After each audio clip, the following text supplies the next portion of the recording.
कभी सोचा है इस देश में गरीब कौन है? सच्चाई ये है कि इसका कोई पक्का पता ही नहीं है। ये कह दिया जाता है कि देश के 73% लोग, जिनमें दलित, आदिवासी, पिछड़े वर्ग के लोग हैं, उनमें से ज्यादातर गरीबी में जी रहे हैं।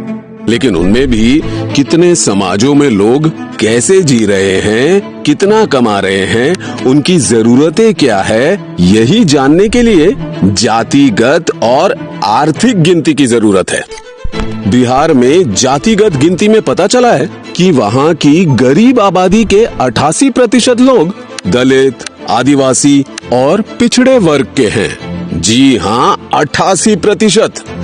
पता है गरीब तबके की मासिक आमदनी कितनी है? 6,000 रुपए से भी कम है। इसी आय में खाना, किराना, दवाई सब। सारे देश की आर्थिक और जातिगत गिनती हो तो लाखों दर्द भरी कहानियां मिलेगी।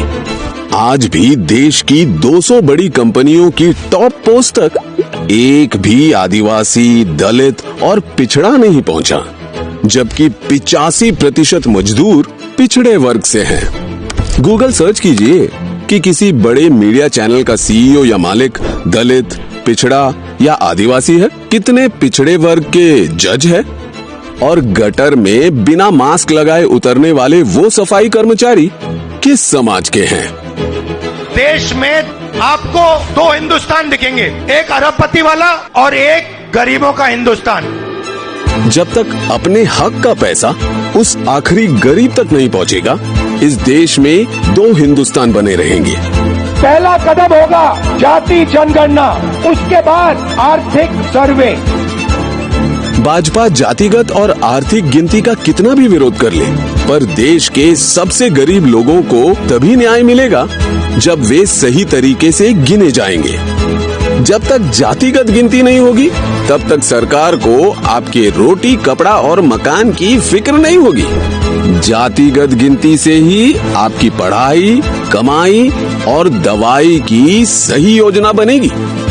किसान, मजदूर और प्रवासी कामगारों, अल्पसंख्यकों की असली हालत पता चलेगी। आपके वर्ग की, समाज की समस्याओं की गिनती होगी, तभी उनका हल निकलेगा। सही आरक्षण मिलेगा, सही हिस्सेदारी मिलेगी, हक मिलेगा। जब इस देश को चलाने में देश के सबसे कमजोर समाज की आवाज सुनी और गिनी जाएगी, तभी ये देश तरक्की करेगा। इसीलिए जातिगत गिनती के लिए आज ही बोलना होगा, जी खोल कर बोलना होगा, ताकि आपकी आने वाली पीढ़ियां आपकी ही तरह बिना गिनती, बिना हक के मुश्किल के अंधेरों में दम न तोड़ दें।